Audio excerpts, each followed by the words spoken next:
This episode of Super Pulp Science is brought to you by ChasingArtwork.com, where I'm having a Black Friday and Cyber Monday sale.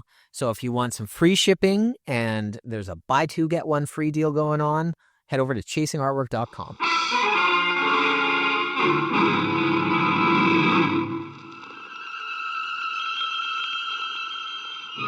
Attention, citizens. It's time for Super Pulp Science.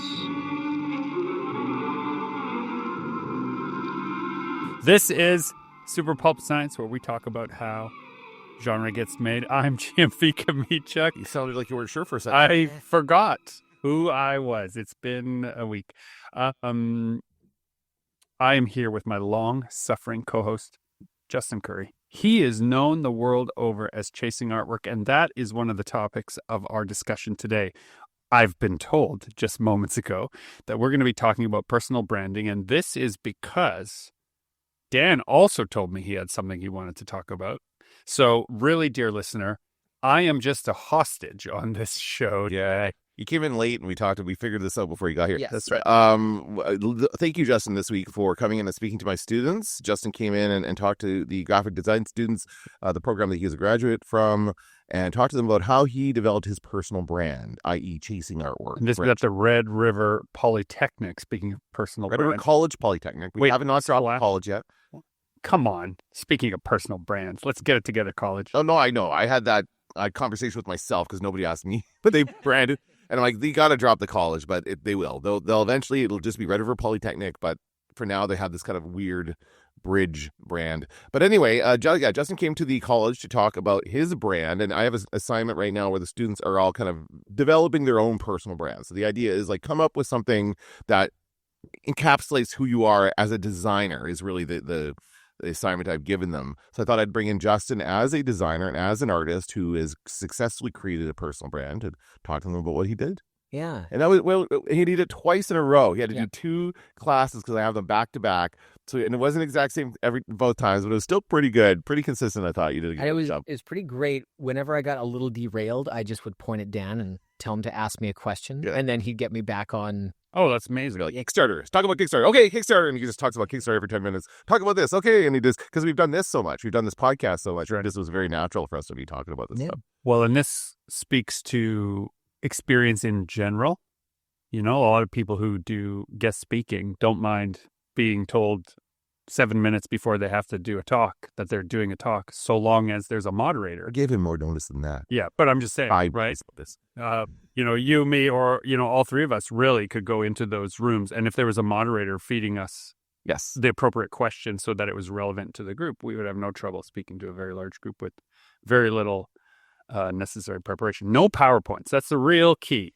If you need a PowerPoint to give your presentation, I feel like you're not really prepared. And the morning of this, I'm expecting my first kid here very shortly. So I guess this breaking the news on the. Oh wait, how we're announcing? Yeah, we're just like that. We're just gonna plop it out there, and then just like the kid. Yeah. But the morning before I did the presentation, Darcy and I went to a putting your infant in a car seat safety like meetup thing, and so it was at this coffee shop that's kind of geared towards like toddlers and kids and babies and moms. So they have like a little play structure thing for the kids, and like it's just very like a kind of mom oriented coffee shop. And they have every week they have presentations on like just different safety aspects with your kid and stuff like that. So they were doing a car seat one, and we're wanting to learn as much as we can right now. And the presentation consisted of a woman staring at her laptop and reading word for word the slides that were on the slideshow behind her. And this went on for half an hour while screaming kids were also running around, and a full coffee shop was in swing. And yeah, it's hard to concentrate on the actual presentation. And all I was thinking about is this is not how you do presentations. As a longtime educator and public speaker, I understand why people need to do it. Like, I get it, dear listener, why you feel this is necessary. It can be terrifying up there, but it's not working. No. You know, you feel safer but nobody in the room is actually learning anything. That's it. And it is about them feeling safe. And I'm just going to do this. I'm just going to focus on these words, and that's it. I'm not going to think about the crowd in front of me. But you are doing yourself a disservice by doing that, because you're going to come across as being unprepared, and they're not going to enjoy the presentation as much as they would have if they had not been thinking about how awful it was. Right? Yes. But we didn't use PowerPoint. We used your awesome website. And I'm just joking. It did come up at the end. He did. We basically. Wait, I want to ask Dan. Was my website brought up in a shady way? Or literally, because we couldn't see your logo on the website screen. And we got a text. I got this text in the text thread that was to me, but that means Lyndon has to do it. That was like, hey, this logo isn't working. It's transparent. And I was like, that's so weird that Justin's checking out my website. But now it all makes sense.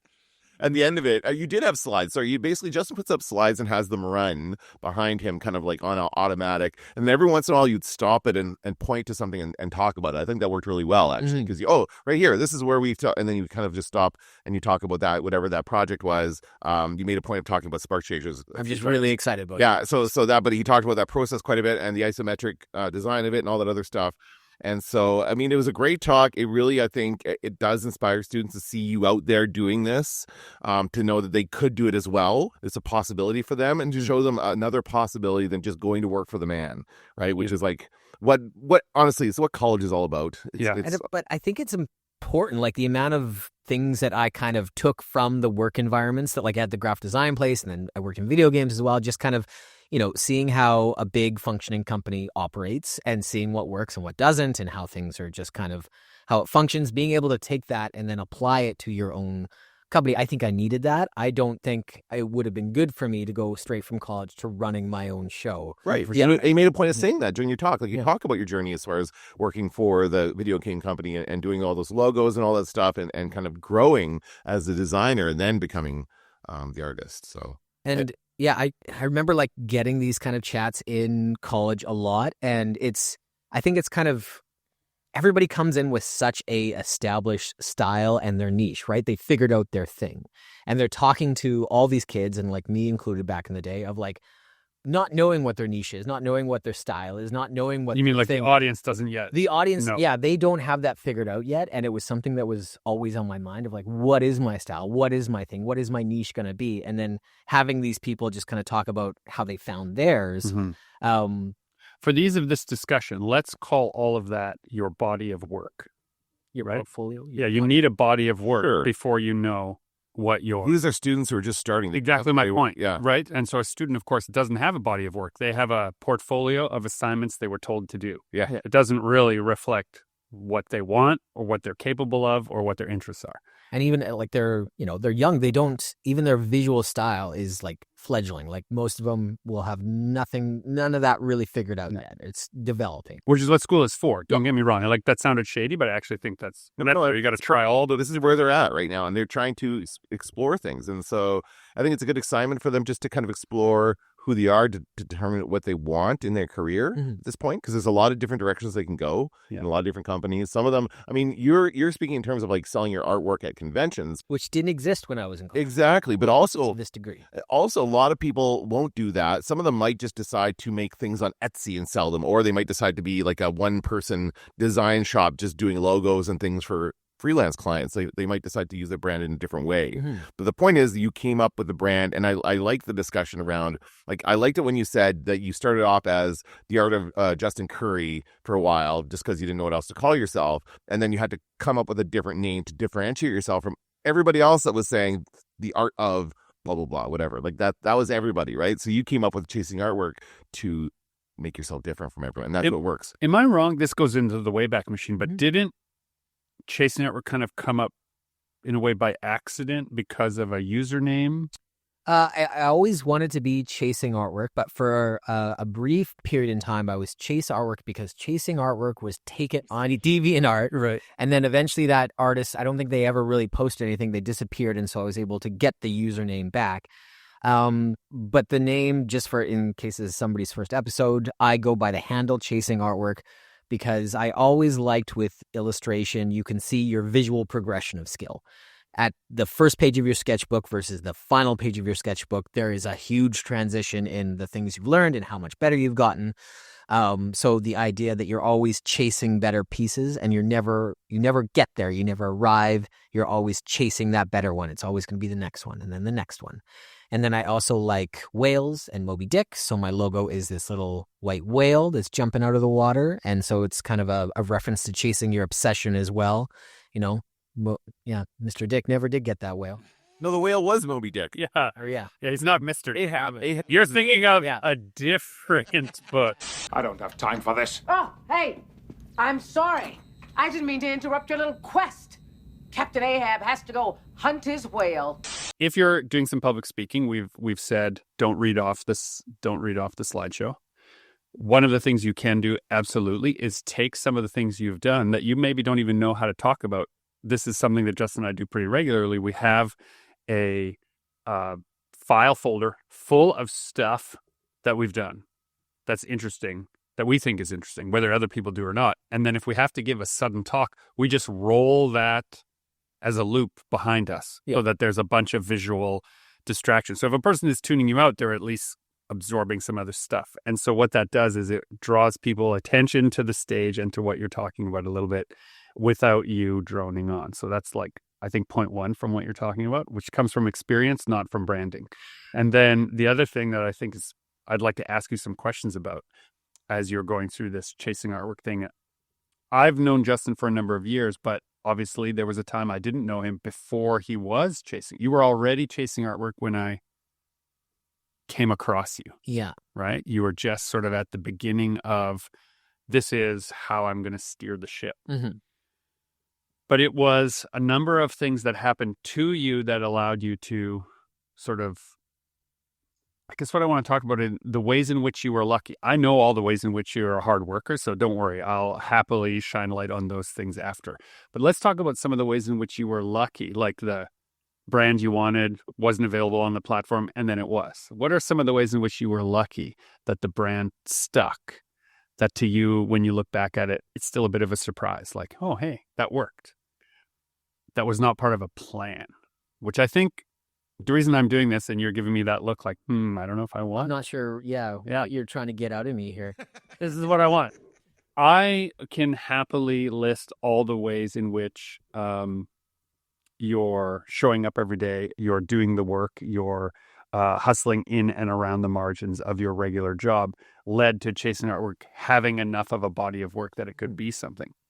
But what about some of the incomparables, the things that you couldn't have predicted?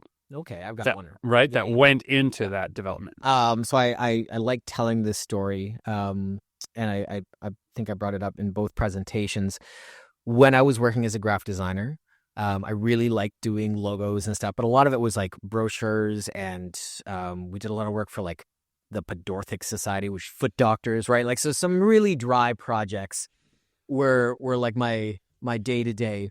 My word power just increased, by the way. Podorthic? Podorthic is, my God. Yeah, foot doctors. Yeah, okay.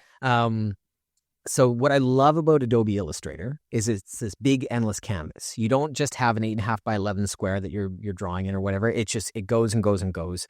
And kind of at the end of the project, you kind of draw your artboards and export that out, business card size, poster size, what have you. But while the working space is just this big, like endless white space. And so to keep sane at work and the way I kind of stole time from the company was I'd have my little Castle Mortgage logo concepts on one corner of the artboard, and then far over in the other corner, I'd be drawing like the Queen, Alien, and Vector. And so prior to this, my style was I was painting in Photoshop and I was drawing traditionally, but how I was able to stay sane at work was I had to work in this program that was not very good for drawing. It sucked for painting. It's Adobe Illustrator. It shouldn't be named that, but that's what I was using to do my painting in. So I didn't have to just stare at the Castle Mortgage logo day after day after day. So when the boss would come around, I'd snap back to the logo. But I wanted to turn this around on you, and I talked about this a bit with the graphic design students, is your name as your brand versus a handle as your brand. And why? Like there's pros and cons to both, and I wanted to hear from you why you went with your name as your brand versus a handle.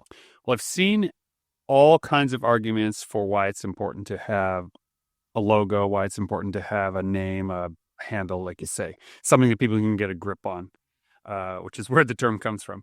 The argument from a semiotic perspective is also really good, because if people start to recognize that abstraction as you, then you can start putting it on things and it becomes a trusted symbol. So I like Takes on a life of its own. Yeah. Gets its power. Acquires meaning. That is its power. But I don't like doing the same things over and over again. And so what I found was every time I would start to settle on a name of a company or a name of an output, it would only represent one aspect of what I was trying to do, and it didn't really encompass quite everything I wanted to do. And so Didn't cast a wide enough net. yeah, the net wasn't wide enough, and I wasn't when it's working, and you know what you like. And so for me, one of the things, a very common piece of advice if you're in the writing spheres, is that you don't use a handle, you use your name. I was scolded by a writer at a convention for not having my name on my booth front and center. She was, distraught. Yeah. And frankly, I think it's important to be distrustful of anyone who presents one way as the answer. Just, so take that with a grain of salt. Justin, I think she was salty, but it may have simply been that she only understood one way of doing things. Yeah, I am kind of depending on the world, the industry that you're going on. Certain things are just done certain ways. So in the writing world, there are no handles are not really a thing. You either have a fake name or it's your right. But a fake name, pretty common. Yeah, right. Yeah, people write under assume that. But so the question was, why did I stick with my name over developing a brand? At one point, you were Alchemical Press. Yes, and my email address is still that. And so the idea, when I was pretty confident that I would publish some of my own stuff and some of other people's things, well, you needed to have press. You needed to have a press. You needed to be part of a press if you were going to do that. And so I did some branding related to that, and I did some concept designs. I had business cards, and when I would go to conventions, I had not only my personal card, but a business card related to the press. I found that in those early days for me, the business was so different then, and conventions was so different then, but was really interesting is if I gave a card that showed that I was a publisher, the rooms I was invited into was so different than if I was just a writer, and I didn't like that, number one. That really bothered me that was the case, but it was the case. And so it became really useful in those early days to really try to figure out how the business worked, because I was more interested in the whole picture than I was in just niching down into one little thing. And this swings back around to the notion of what you learn in a regular job. If you learn in a regular job that you can thrive under direction, that you like other people handling all the other little details, you may find once you get into the working world, you relax and you just cannot fathom having to be responsible for all that other stuff. And if that's you, dear listener, ignore all of the baits of hustle culture. It's fine. It is kind of nice to like your job ends at 5. Yeah. Yeah, the wheels stop turning. It's fine. Yeah. Right? That's not for me, but it is for other people. And the way I see them in their lives, happier and content as a result, I think that's good. But where my stresses come from is not understanding the full picture, not realizing where the margins are coming from and why. I'm a why asker. Oh, books have to come out at this time in this way. Why? Oh, the industry dictates it. Why? Well, the industry dictates it that way because the distributor does that. Well, why does the distributor need it? Well, because it takes this long for the printer to get it to you. Why does it take that long for the printer? Well, the printer has to book time, and so you have to have your book planned 6, 8, 12, 36 months in advance to make that time. And so that comes back around to why the distributor needs certain information at a certain. So like that big picture, I'm excited by. I love knowing that stuff. I love finding out more things about that. Other authors I talk to, people who are how to put it, much bigger deals than I would be, a name you would recognize. They don't want to know that at all. They've never been to the printing press. Right, they don't They've care. never seen They don't signatures. care They to. don't know what the... And part of their day job is not knowing that. And they are happy as a result. I'm unhappy as a result of not knowing that. And so that is why I do this. So please don't see what I'm saying as a prescription, dear listener. It is simply the path I took. Captain! Help! Please, help! So why did I keep my name? As I was... When you embark on any kind of career as a writer, of course, you look to people in the industry that are doing things similar to you or on paths that you would like. And most of the authors who I admired even if I didn't like their work, if I admired the career they were in, what they usually did was they were working in lots of different genres with lots of different collaborators on lots of different things. And this, I was being told early on, don't do that. Pick one thing, stay in your lane, only drive in the lane, be good at one thing, get an agent who's good at that one thing, get a publisher who's good at that one thing, and just keep doing that one thing over and over and over. Yeah. And also what that really is like what you're describing. Just do that logo for that company over and over and over. I'm a logo designer. That's all I do. And there's no room in the margins for anything else. That to me was like, akin to the heat death of the universe. Perhaps inevitable, but terrifying. And so the idea for me is that if I stuck to my name as how I operated, then that's just who I was. Perfect place to pivot from. Yeah. And I mean, I was gifted by my parents with a whole bunch of initials. So being GMB Kamichuk also gave me a little bit of anonymity from the standpoint of that's not really my name. Right. Like people don't... It's my name, but it's not. Yeah, people don't call... Although every now and then a CBC interviewer will call me Goomba. Just in such earnestness, like they are just doing their best. They're just trying. Right? Incorrect. But Because there's no I took out... points. Yeah, I took out... Yeah, and my best E.E. Cummings, I took out the punctuation. Yeah. Next time we do a public speech together, I'm going to introduce you as Gum. Yeah, you should, and we'll just mess it all up from there. Perfect. Yeah, I mean, and fine, whatever. I've been called a lot worse, so it doesn't matter. So you currently you operate under GMB Kamichuk, and just recently you established a logo to go with that. Yeah, and the logo, I use this little tripod. The logo is really, got to give Justin credit when I was saying I really should have a logo. I should have a character.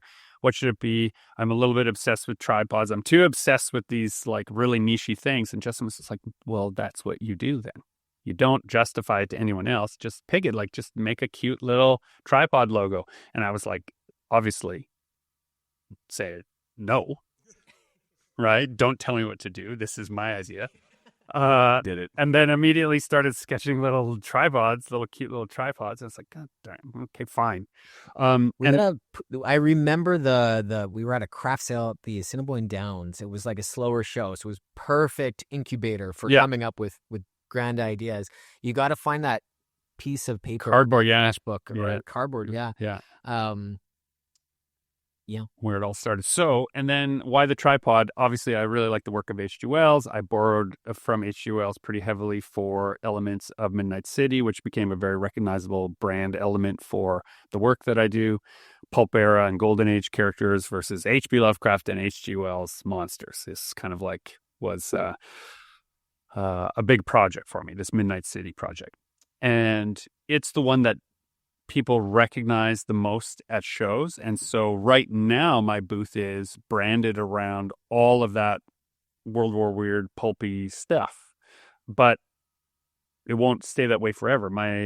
As we started doing Eye Collector, we made a different banner. As we started doing She-Wolf, made a different banner. As I'm doing more and more stuff for the Midas Institute, I can add banners that are now their own vibe that is not connected to this one thing. Midnight City and its World War weird stuff is its own thing. And as it expands, it becomes kind of different brands in and of themselves. But really, it's your style. Yeah. As much as you think that it's its own thing, from an outside perspective, somebody who doesn't look at your work like other than that one time a year, it's still all very clearly GMB Kamichak. Yeah, I think so. Mm. I think so. But I also think I'm making some really significant changes, like to me, in the processes of what is creating those things. And so they deserve their own. See, and sorry, Dan, what do you? I was just gonna say I came to it. I'm glad you're I'm glad you're changing your background. And do you guys do that gradually? Do you change a little bit at a time, or do you like take a look at it and go, I'm gonna rebrand this entire get up here, like the background and stuff? Well, the long-winded answer is, I didn't ask for that. yeah, well, you're going to get one now, dear listener. The long-winded answer is, we go to different cities and we have different booth sizes and we have different booth needs. It works, right? And so that gives us, this is that movement gives shape to form. Because that's true, it gives us the opportunity to, and our booths are kind of modular. We have these backdrops that hang.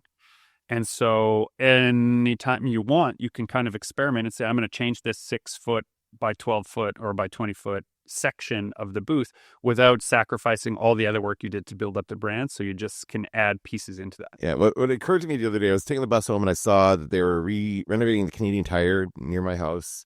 So they're like, they've ripped off the front of the store basically, and they're like doing construction. It looks like they're putting like wood grain or something, some kind of weird design choices in this. And I'm like, why are they doing this? Why do they do this? And you see this happen all the time to all kinds of stores where they're just gonna rip off the face of that store and redo it and redo the signage.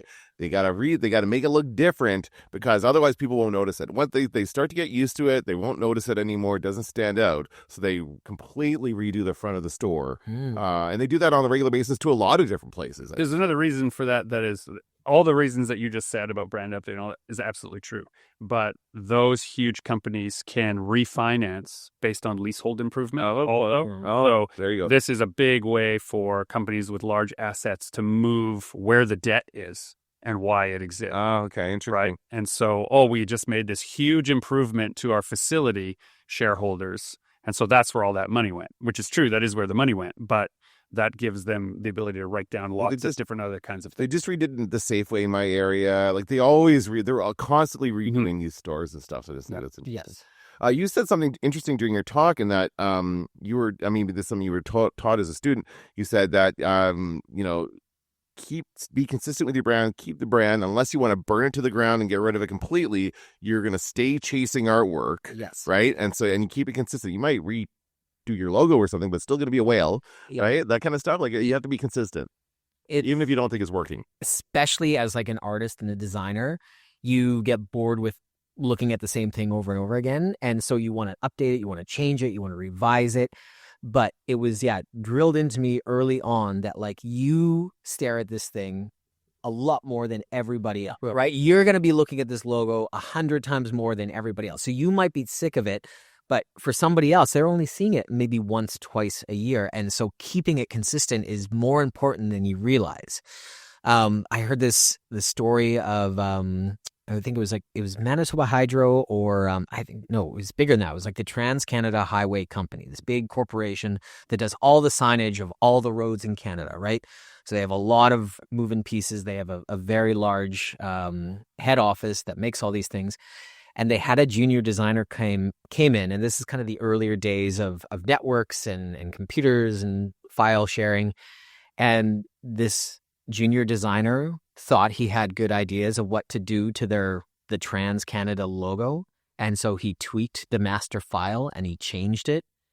And this created like a cascade. It was a it was a horrible, the amount of things they printed with it, because it's just this machine is constantly moving. They're always making things and always putting their logo on everything. Millions of designs a year manufactured, Their brand consistency was threatened, and so the company had to screech things to a halt and scrap God knows how much printing and go back in and get that logo back to what it was supposed to be.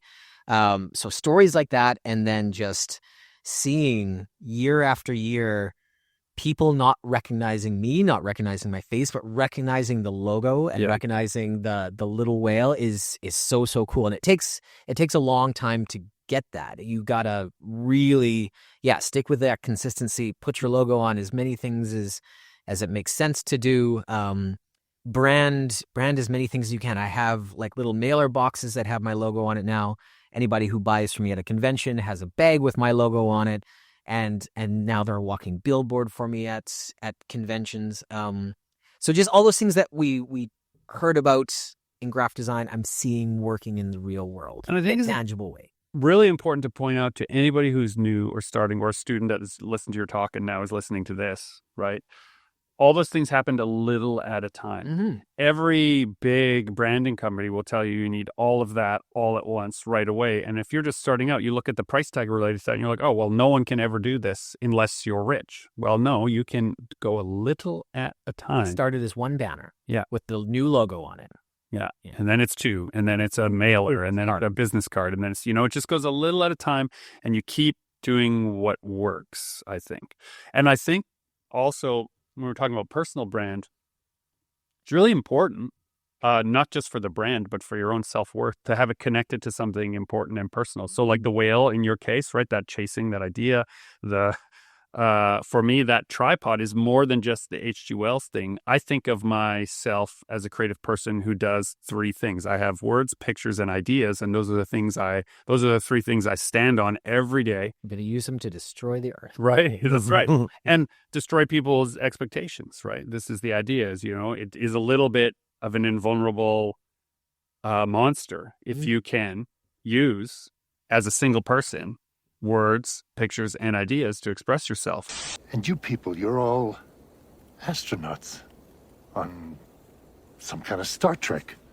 Obviously, like in Moby Dick and like in The War of the Worlds, our 2 monsters have sad ends.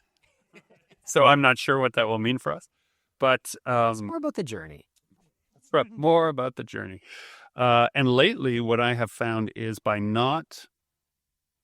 Okay, so real specifically, oh, you're an author. Well, I also do graphic novels. Okay, so you're a graphic novelist. Oh, well, I also do kids' books sometimes. Oh, then you're a kids' book author. Well, yeah, but I also do graphic design for movies and previs stuff for films and oh, okay. Oh, that's what you do. You work in movies. No, I also, co-wrote a play and we produced that and invented some technology related to that. Oh, so you're a playwright. No. How many people work right. at this company? Exactly right. So there is this notion that you have to be only one thing. Mm-hmm. And curiosity is really what is underneath why I'm doing the things that I'm doing. And, it's been a while since I've dropped this truth, which is we'll be dead soon. So you should try a bunch of different stuff. Don't just do the one thing if it's feeling so much like a grind for you. I'm going to quote someone else's favorite Onion headline saying, world death rate remains consistent at 100%. Yeah. Right? This is it. And so you got to try stuff. And if you're not happy with the thing you made and you're worried that it's the only thing people know about you, right? I can't abandon that. It's the only thing. It still exists once you began the other thing. Yeah. To this, I want to point out a mistake I see some people make. We've seen this in our industry, in the artist alley. People think they've got their thing figured out, and they want to do this other thing over here. They want to try this other direction, and so they make a new brand for that other direction.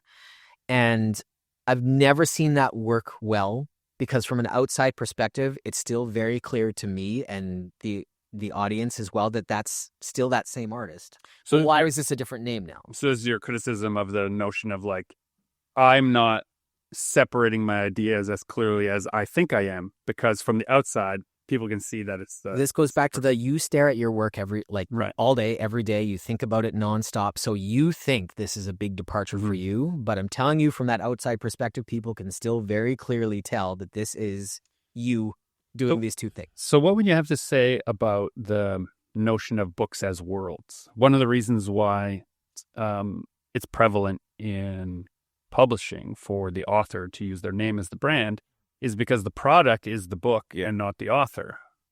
I don't agree with that personally, but that is... Well, no, but I do, because I would be more... I'm not going to buy a book by chasing artwork. I'm going to buy a book... By the way, you put your name on your books. You don't put by chasing artwork. You put Justin Curry on Jig and Henry, right? Usually both, yeah. By chasing artwork. You have your name at the bottom. Yeah. But I want to know that a person wrote that book. I don't want to think of a company writing that book. I don't know why that is. You want that personal connection. I guess so. It's weird, but like a video game, I would play a video game made by a company because many people work on that. So it's like, for some reason, I think of one person writing a book.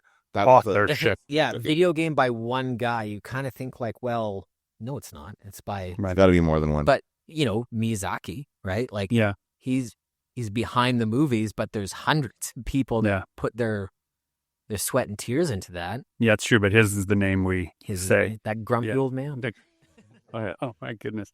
But the reason I'm bringing this up is if the book, so let's say you're a creative person and you have the idea for a brand. Mm-hmm. So I'll just use Chasing Artwork as an example. And then you have a subsequent title, right, that you wrote and then illustrated that maybe is not related in the same way to the pop culture streams that you're used to swimming in or the giant robot stuff that you're so well known for. If it went a different direction, then the book itself becomes a mini brand that is sort of under that umbrella. I don't think I'm making that Because that's what publishers do, right? They tell you what book is for sale. You don't know it's HarperCollins that published that book. You know the title of the book because it's everywhere, right? And you just happen to have the HarperCollins logo on the back when you turn it over. But at no point does HarperCollins say, buy the next HarperCollins book. So do you think that's a question of scale? Maybe, yeah, because the HarperCollins machine is such a big, robust, fast-moving machine. So you want to attach the authors to that, right? You don't want to start from scratch all over again when you have this working, moving empire over here. It occurs to me that I have a sinister reason for always distrusting that relationship. Is I think one of the things about like the big publishers is they put the author's name forward as a big deal, and that is a lever on their ego to get so much more from them than they would if that author was a business or a brand. Yeah. Right. But having, HarperCollins presents, Brooke Smith, you know, that stamp of approval by that big company, right? In conjunction with it, Brooke Smith isn't, if she's picked up by HarperCollins, disconnecting those two is all help. You pulled that name out of the ether, but should we Google if there's a Brooke? I think it's almost like a brand extension to one point. Like you don't think about it as much as you think about the author. You consider the publisher of the book as far as like, oh yeah, I've read some other books from this publisher and they've been good, but you don't really think in terms of like, I'm going to go buy a HarperCollins book. You don't think in terms of I'm going to go buy this brand of book. I'm going to buy this book because it looks interesting to me. But in comics, or in movies, this is different. Yeah. A24, like whatever A24 does, I'm interested. Yeah, Image Comics, Dark Horse Studios, Disney, like BoJack relaunched. That doesn't happen in publishing, though. I don't think it does. Well, so this is the thing. In the comic book world, the publishers of comics do have imprints that are very recognizable. And New York Comic Con, they announced Vertigo. DC announced their Vertigo line, which was originally this mind-bending house of ideas that was inside of DC Comics where the rules of regular DC continuity did not apply and you could make original work. And it rewrote the DNA of comic books of the 90s, frankly. And then died because they tried to over-commercialize it and blend the line with everything else. I mean, there's a lot of reasons. This is just my opinion. But they brought it back because all of the people who are interested with work of their own, that ideas that do not have capes related to it, don't see DC, and as a result, Warner Brothers as a partner worth partnering with.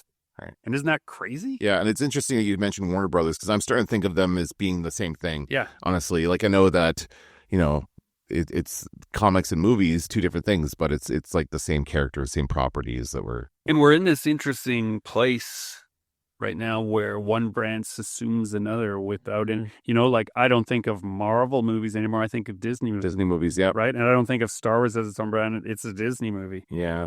And you can see the homogenization occur as one brand tries to fit everything under its own umbrella. Resistance is futile.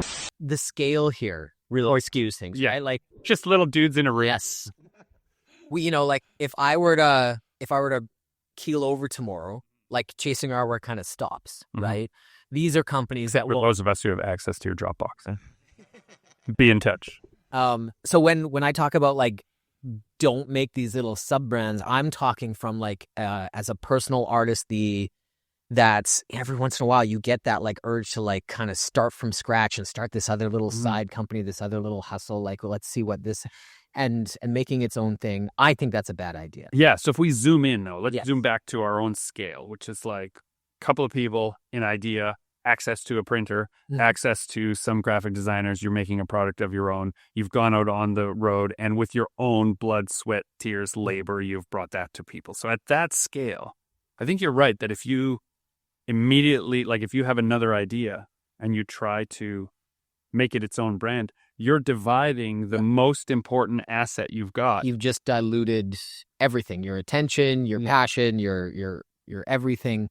And I think we've all had those ideas, right? Like in the early days of conventions, I was convinced for like a good 3 months, I was going to start making these little made up potions and selling like glass potions at a table, have a whole new Such a look. It was the idea floundered and failed, and I'm glad I didn't do it. But you know, that's definitely happened a handful of times in my career. That's like, ooh, I should just start this other little company. Yeah.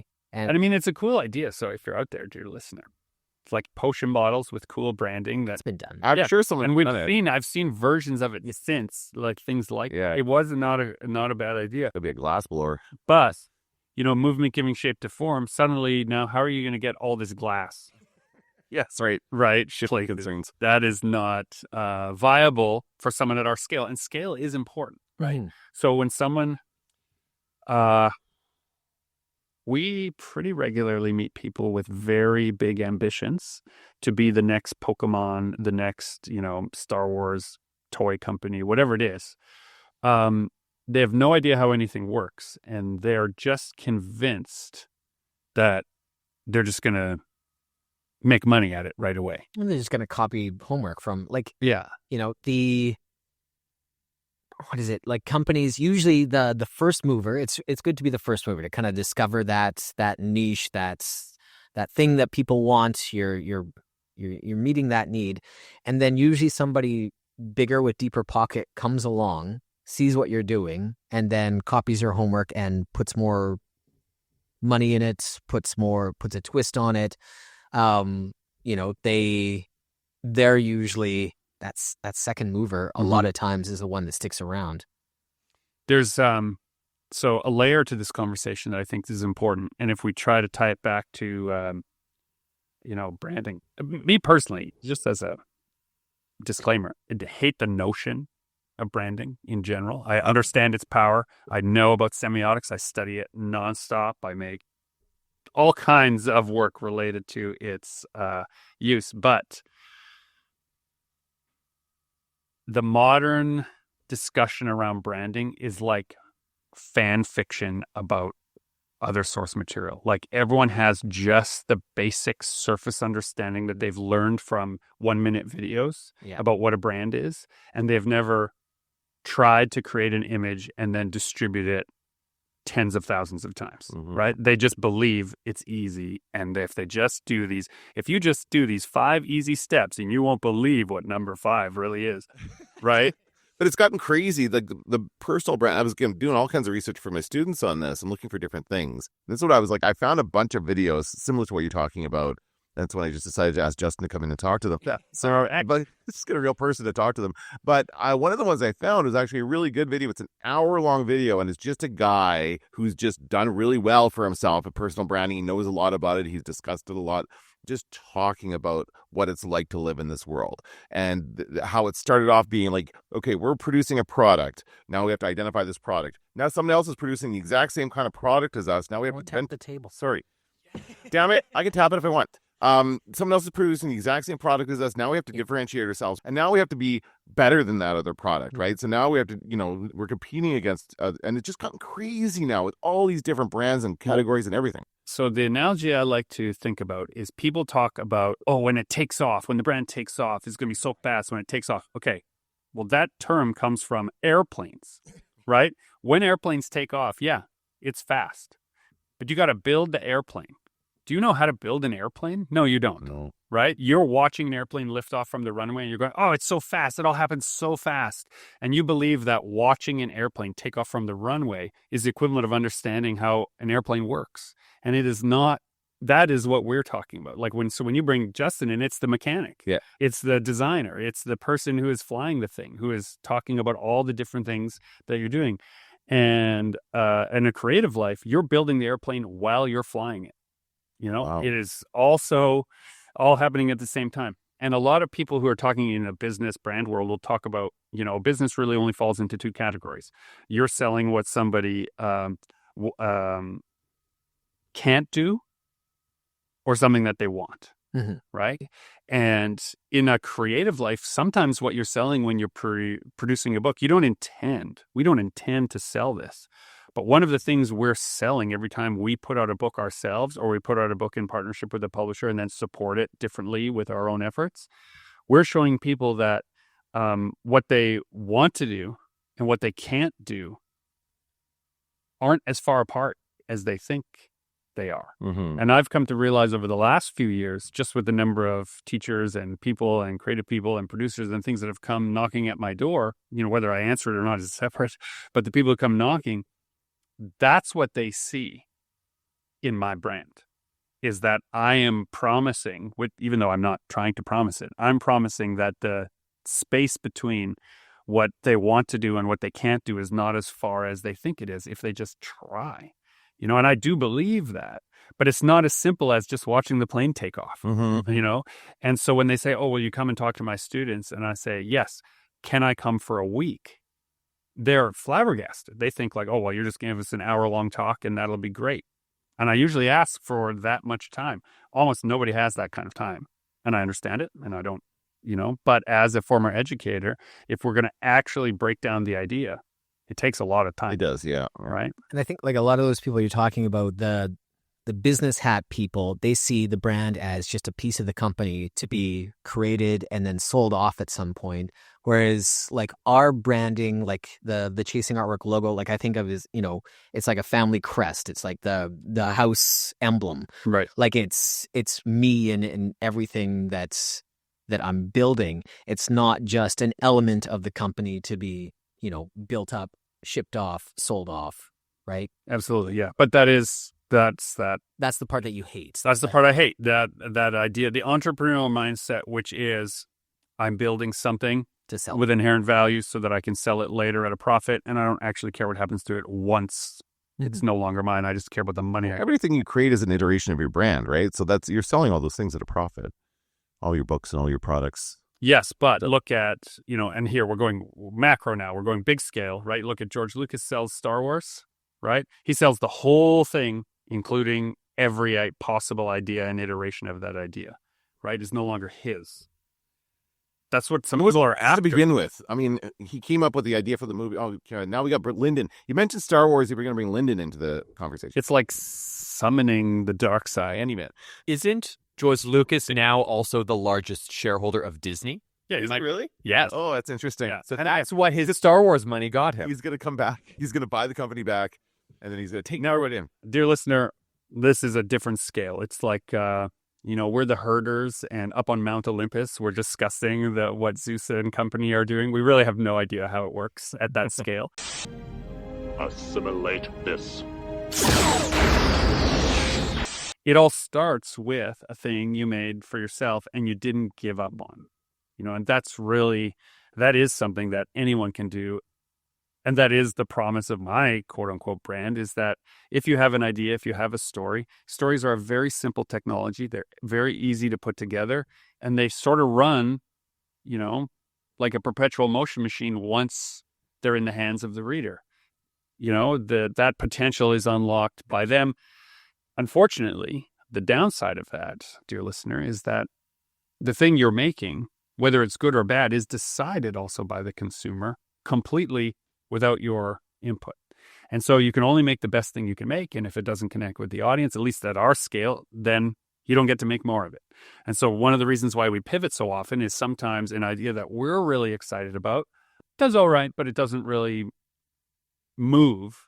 And if people are not excited by it, it diminishes our excitement in creating it. And one thing we're very fortunate about here is we have lots of exciting ideas, things that could be more interesting to us tomorrow if this one is no good, by then. Yeah. And so that's a luxury. And finishing one project always spawns ideas for other ones, right? They're all Absolutely. stepping stones towards other things. And so that would really suck if we, had some kind of like overlord that like, oh, that book that you did, Gregory, people liked it. That's all you're going to be doing for the next couple We need a sequel to Cassian Talks. yeah, right? Yeah, like, well, and actually the public demanded one, and we I have a plan for a second one. we made a sequel in our hearts. Yeah. Oh. And we storyboarded a bunch of elements of it. But again,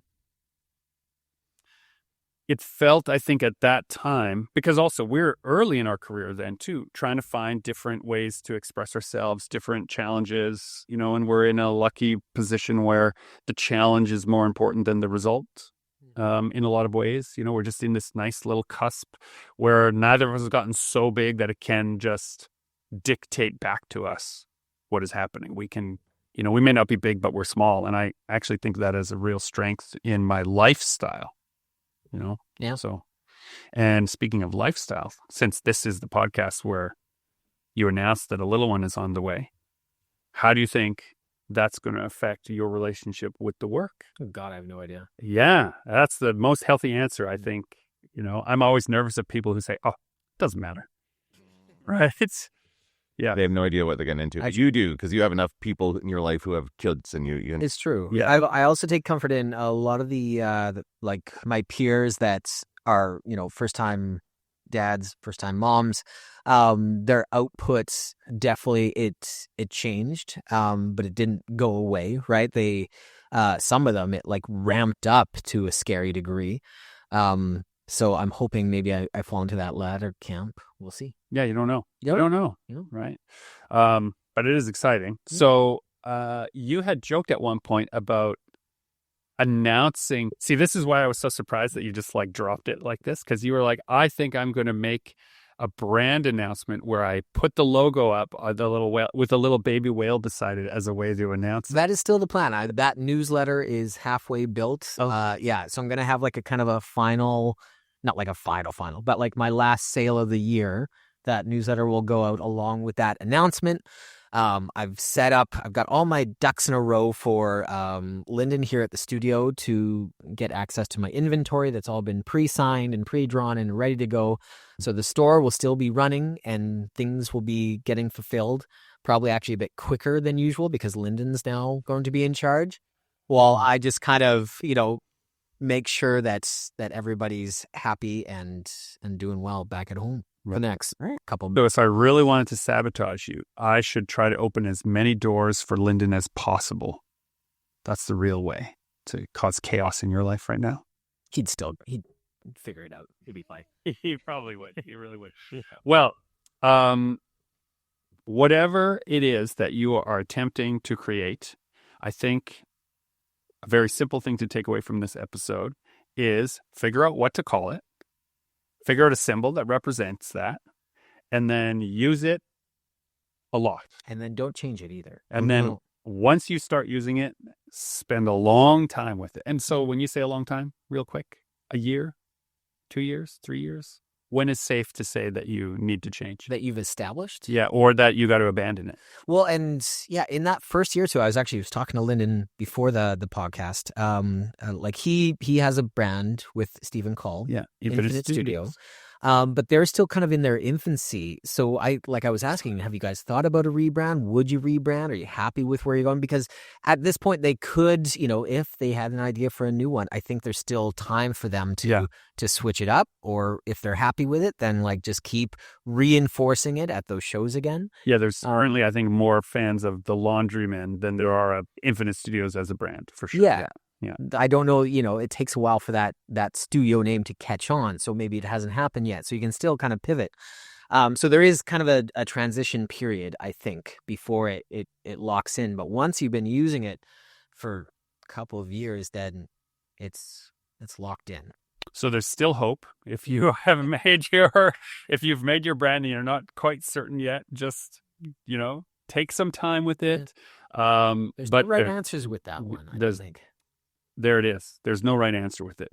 And don't look to Mount Olympus to set all your goals for you, right? What those people are doing up there, what the gods above are doing, flinging their thunderbolts, right? They're playing in a very different game at that level than you are down on the ground. And so just do what you can on the ground. Make your stories. Tell them your way.